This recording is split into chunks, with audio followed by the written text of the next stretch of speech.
Alright, so when you enter the dungeon, just kill the big orc and get the key. And once you're done, just go to the elevator and pull the lever.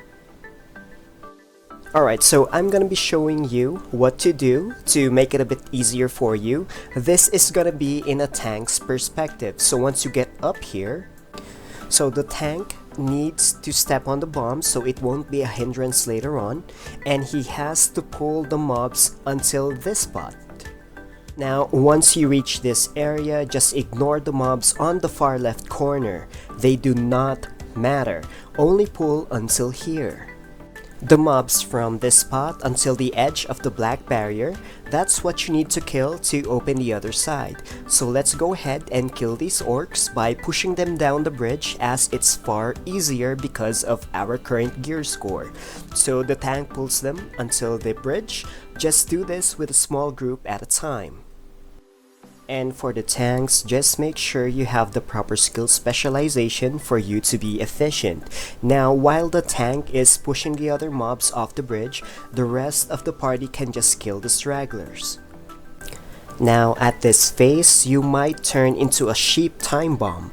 You can transfer the time bomb from one player to another, but never the same person. For example, player 1 transfer it to player 2, but player 2 cannot transfer it back to player 1. You need to go for player 3.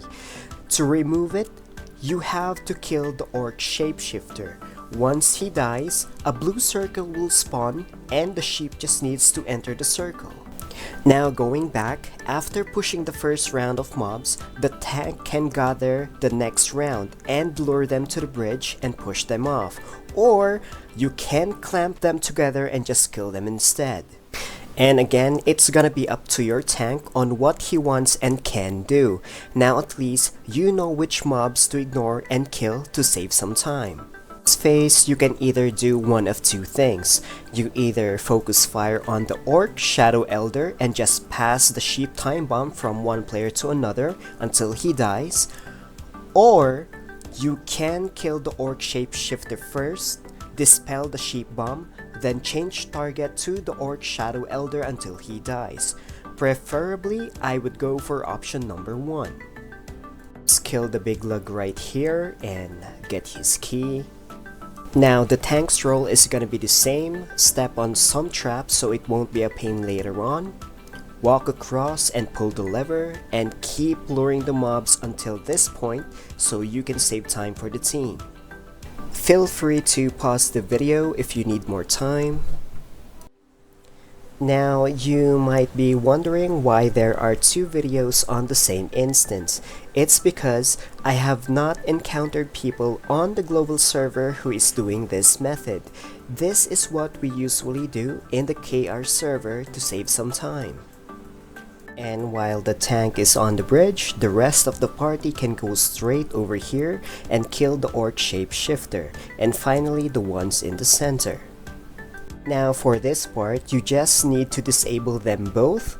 If only one of them is disabled, you will not deal any damage.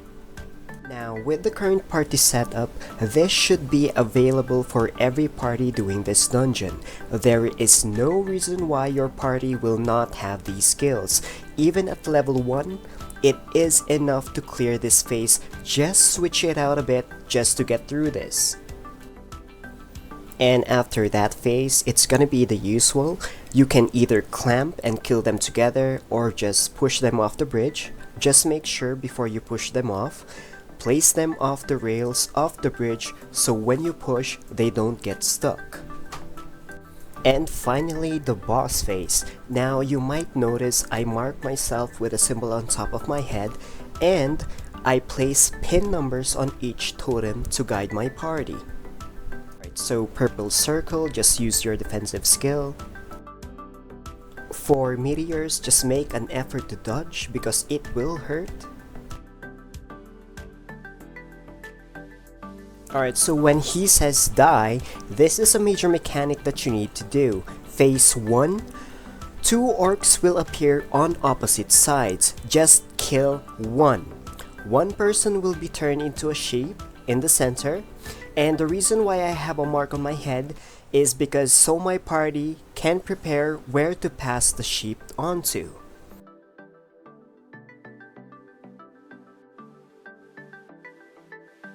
Now, you'll notice someone is killing the orc on the other side. The reason why I have a mark on my head is so the person who turned into a sheep would know where to pass it to avoid confusion. Now, the person who turned into a sheep may pass it to the other person until it reaches the outermost part of the circle and raise it to the blue circle. Take note that the blue circle disappears and it does not stay long. From here on, he's just gonna do his standard attacks. A new one would be he stomps the ground causing a vacuum, and when you see the orange flare, just jump.